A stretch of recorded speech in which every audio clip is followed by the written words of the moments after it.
imagine walking down the aisle, cutting the cake, finally relaxing at your reception and casually checking your phone. Oh, always a dangerous move. Right. Only to realize your wedding registry just lost 20% of its value before the honeymoon even started. Welcome to the deep dive. It is a brave new world out there. It really is. Today is Sunday, May 10th, 2026, and we are on a mission to explore a massive fundamental shift in how we celebrate life's absolute biggest milestones. Yeah, because we have officially moved past the era of scanning Egyptian cotton towels at a department store. Oh, totally. I mean, the stand mixer is dead. Today, couples are registering for Bitcoin, Ethereum, and NFTs. It's a complete paradigm shift, in the culture of gifting. And for anyone attending a wedding this summer, it fundamentally rewrites the rules of what it actually means to give a gift. Exactly. So to help us navigate this, we're pulling from a really comprehensive guide and some recent insights published by Weddizer. Right, the major wedding planning platform. Yeah, them. And they've documented the deep legal, tax, and security implications of this whole digital gifting landscape. So, okay, let's unpack this, because I am incredibly curious about how a traditionally physical, deeply sentimental event like a wedding is suddenly colliding head-on with decentralized finance. Well, the stakes here are remarkably high. I mean, this isn't just some quirky, fleeting novelty where you, buy a star for Right, someone. or you get a little printed certificate. Exactly. This intersection of romance and the blockchain involves real, highly liquid financial assets changing hands. Which is wild to think about. It is. And the traditional etiquette of gift giving, it simply doesn't map onto an ecosystem where a single digital transfer can trigger a tax audit or a legal dispute or even a catastrophic security breach. Oh, wow. So it's not just about picking out nice fonts for the invitation. Not at all. Every modern couple, and frankly, you, the guest, planning to buy something off these new registries, needs to understand the underlying mechanics of what is actually happening here. So let's start with the what. Because the Weddizer source lists a pretty wide spectrum of assets. It's not just Bitcoin anymore. Right. I mean, we all know Bitcoin and Ethereum by now, but the registries also feature stablecoins, NFTs, digital collectibles, and even tokenized assets. Which is a huge distinction to make. Yeah, just to be clear, that means guests aren't just giving a whole cryptocurrency coin. They might be giving a tokenized fractional share of a real estate portfolio. Or a piece of fine art that lives entirely on the blockchain. It's crazy. People are literally dropping their crypto wallet addresses right next to the link for the traditional floral fund. Which forces us to ask why this is happening right now in 2026. The Weddizer Guide outlines 3 primary drivers for this. Okay, what's the first one? First is the modern investment potential. If you think about a traditional gift, like a fine china set or a high-end blender. It begins depreciating the moment you pull it out of the box. Exactly. But digital assets, however, are viewed by modern couples as foundational financial building blocks. Like actual investments. Right. They have the potential to appreciate over time. I'm going to call that the borderless blender, because that ties into the second point from the source, which is borderless transactions. A massive factor for international families. Yeah, because if you have family flying in from overseas for a wedding, sending traditional cash gifts involves high banking fees, horrible currency exchange rates, and sometimes days of waiting for funds to clear. It's a huge logistical headache. But bypassing banks entirely, I mean, I have to ask, is this just a flashy way for tech bros to show off, or is there a genuine financial utility for a young couple starting out? What's fascinating here is how younger generations fundamentally view the mechanics of wealth differently. To them, bypassing the traditional financial system isn't about showing off at all. No. No, it is deeply pragmatic.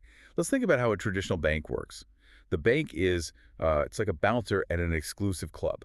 Okay, I like that analogy. Right, so they check the VIP list, they verify the IDs, and they alone decide who gets inside and how much it costs to pass through the door. And they take a cut for themselves. Always. Ah. But cryptocurrency operates on a decentralized blockchain. So instead of one bouncer, imagine every single person inside the club simultaneously checking everyone else's ID. Wow. Okay. Yeah, and agreeing on the guest list. That consensus mechanism means you just don't need the bouncer anymore. Which means you don't pay the bouncer's fees. Exactly. The utility for the couple is direct, unmediated financial empowerment. And the third driver, Weddizer points out, is simply that this aligns perfectly with tech-savvy trends. It's the logical next step. Right. I mean, if your invitations are digital, your RSVPs are managed online, and your event planning is entirely in the cloud, a blockchain payment system is just natural. Precisely. It is a seamless integration. The couple views a digital asset not as an object to fill a house, but as an asset to build a future. That sounds incredibly empowering right up until the moment you try to figure out who actually owns the thing. Ah, yes. The invisible rule book. Because if a guest hands me a physical toaster at my reception, it's mine. I'm holding it. There is absolutely no debate. You have physical custody of the toaster. Right. But if we remove the bouncer from the club, as you said earlier, who is actually verifying that the digital toaster belongs to me. That is the exact trade-off of decentralization. Because these assets live on a decentralized network, there is no centralized authority. No bank manager to call up. Exactly. No one to call and confirm that a transaction occurred or that an asset legally belongs to you. The burden of proof falls entirely on the couple. So what does that proof look like in the real world? Because if I can't hold it, how do I prove to a local government or a court that it's mine? Well, according to the guide, it requires a highly specific, basically pristine trail of documentation. Which sounds exhausting. It can be. Huh? First, you need to secure and prove ownership of your wallet credentials. Second, you must maintain perfect transaction records and save the blockchain confirmations. Just screenshots or what? Digital receipts, hash IDs, the works. But here is the most crucial part for a wedding specifically. Okay. You need explicit gift documentation. Wait, why does the intent matter so much? I mean, money is money, right? Not to the law. Because a transfer on the blockchain is just code moving from point A to point B. Okay. So without a clear written record proving that transfer was intended as a legally recognized gift, local authorities might view it as payment for services. Oh, I see. And if it's payment for services, it's classified as income. If it's a gift, it falls under an entirely different legal classification. And cryptocurrency regulations vary wildly depending on where you live. Like, the local government might look at your crypto gift and say, that's property, or they might say, no, that's currency. Or they might classify it as a taxable investment, which means you have to know the reporting requirements of your specific jurisdiction. Which most people definitely do not know. Definitely not.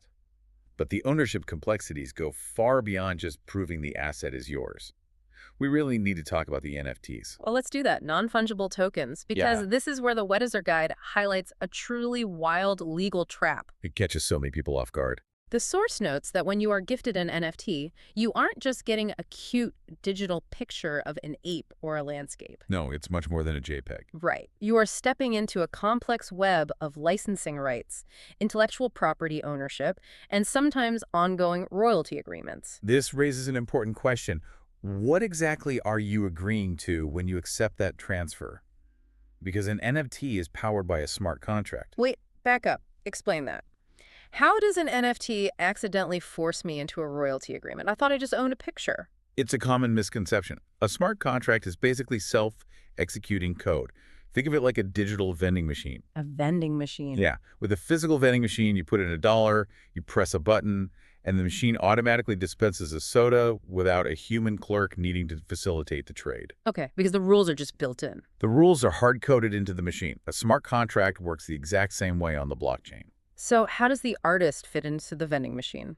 The artist who created that NFT might have hard-coded a rule into the machine stating that every time the NFT changes hands or every time it is used commercially, the original artist automatically receives a 5% royalty. Wait, really? So if a guest gifts me an NFT and I decide, hey, I want to print that beautiful digital artwork on my physical thank you card. Which happens a lot. Right, and I send them out to 200 people, I might be violating the commercial use terms of a smart contract I didn't even know I was bound by. Absolutely. It sounds like you aren't just getting a digital painting. It sounds like I'm accidentally signing a digital prenup with the artist. That is a very real possibility. And the guide is emphatic on this point.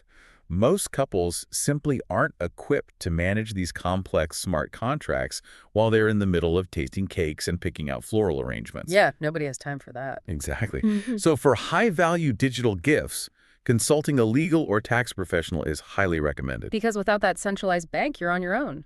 Right. Without a bouncer to manage the fine print and red tape, the responsibility for legal compliance falls entirely on your shoulders. You have to read the terms associated with that smart contract before you give your guest your wallet address. It is mind-boggling to think about a couple sitting down with a lawyer to review the terms of service on their wedding gifts. It kills the romance a little bit. Just a bit. But let's say they do. Let's say they have the pristine documentation, they understand the smart contract, and the local government legally acknowledges they own this valuable digital asset. We all know what happens next. The moment you own something valuable, the government is going to want its cut. The tax man cometh. Yes, he does. And this is where the financial consequences get very real. Now, it is important to clarify a key point from the source. In many countries, simply receiving the cryptocurrency as a gift does not usually trigger immediate taxation for the couple. That is generally true. The tax obligations typically arise based on the mechanics of what you actually do with the asset after it lands in your wallet. So what are the triggers? The Weddizer Guide details 4 specific actions that act as tax triggers. First, selling the crypto assets. Second, converting the crypto into traditional fiat cash. Like transferring it to your checking account. Exactly. Third, trading one crypto asset for another. And fourth, earning staking rewards. Okay, I want to touch on that last one before we get to selling. Earning staking rewards, because that's a term that gets thrown around a lot in crypto circles. He does, yeah. What does that actually mean for a couple who just received a crypto gift? So staking is essentially putting your digital assets to work to help run the blockchain. Remember how we said the blockchain doesn't have a bouncer, but rather a crowd of people checking IDs to verify transactions? Yeah, the consensus thing. Right. Well, to participate in that verifying crowd, you have to lock up some of your own cryptocurrency as collateral. Like a security deposit. Pretty much. And in exchange for locking up your funds and helping secure the network rewards you with more cryptocurrency. So it functions somewhat like earning interest in a high-yield savings account. Functionally, yes. But the moment those new reward tokens hit your wallet, in many jurisdictions, that is immediately considered taxable income. So the gift itself starts generating taxable events while it's literally just sitting there. If you stake it, yes. That is wild. But let's look at the most common scenario, which is selling the asset.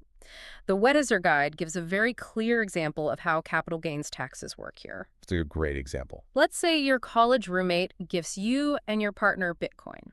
And on the exact day of your wedding, the moment it hits your wallet, that fraction of Bitcoin is worth exactly $1,000. That $1,000 becomes your cost basis. It is the starting line for your tax journey. Okay, so fast forward 1 year. We're celebrating your anniversary. You decide you want to put that gift toward a vacation, and the value of that specific Bitcoin has gone up.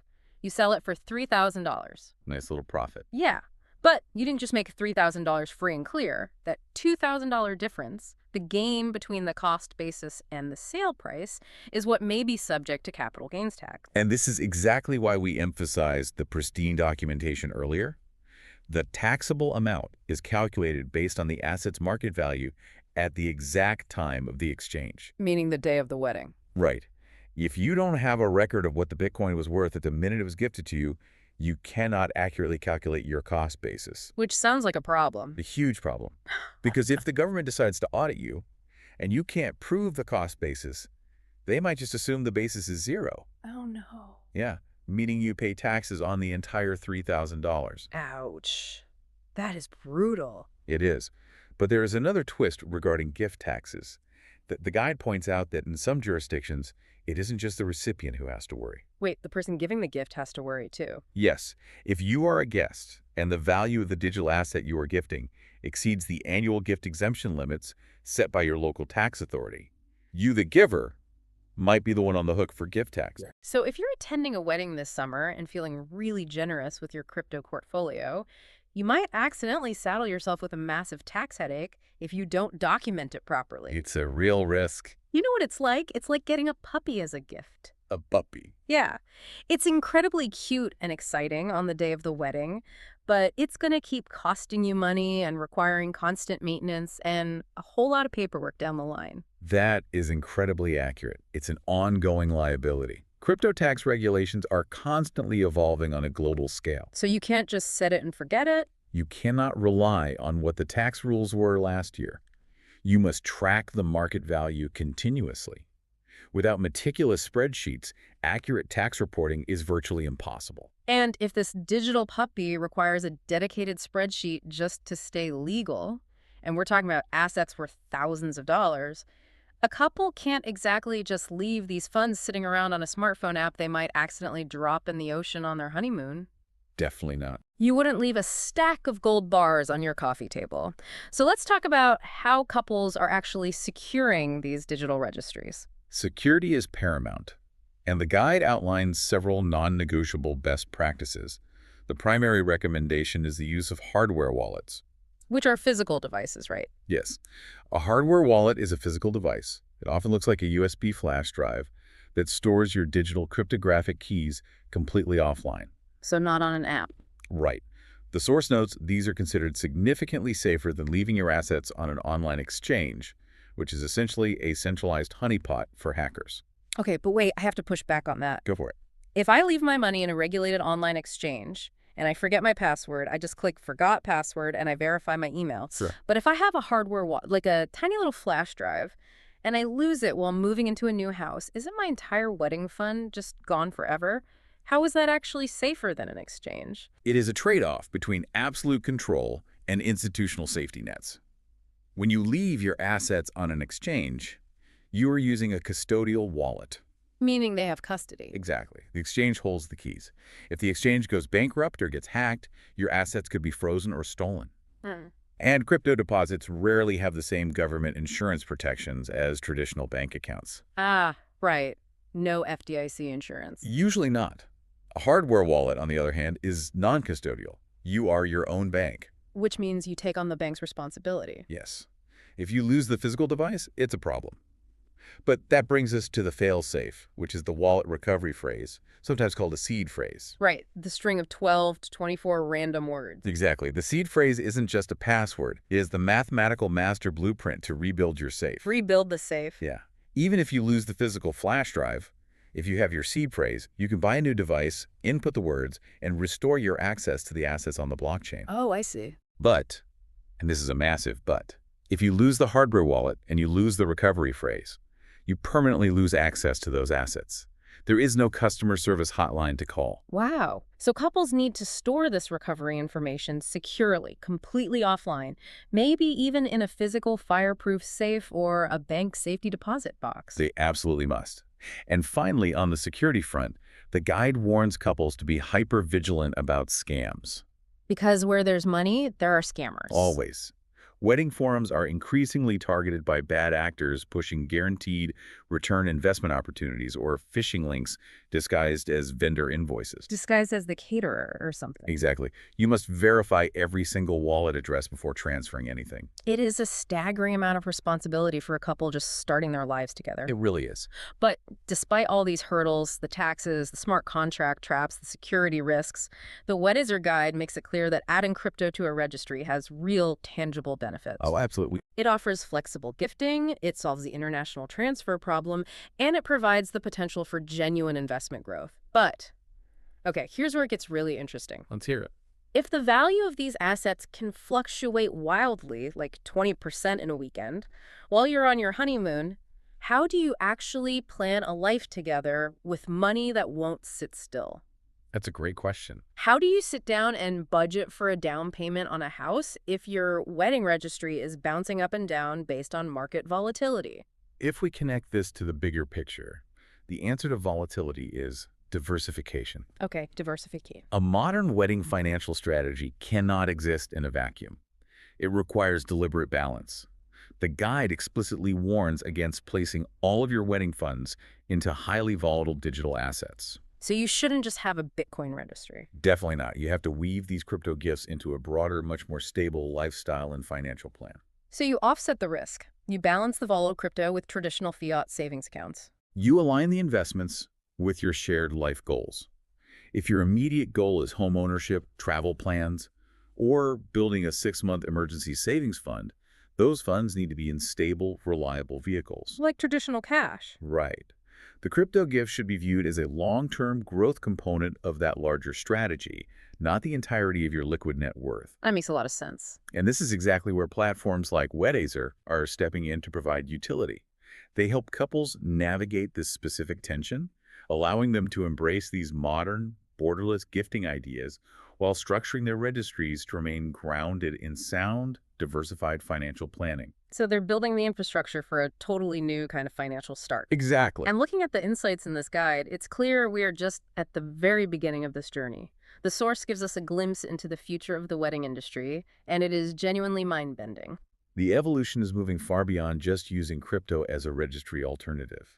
Blockchain technology is beginning to permeate the event itself, Yeah, the guide notes that very soon we will see mainstream adoption of blockchain wedding contracts. which is fascinating. Imagine your actual marriage certificate, the legal bond between you and your partner, living immutably on the blockchain, theoretically recognizable across international borders without needing a notary.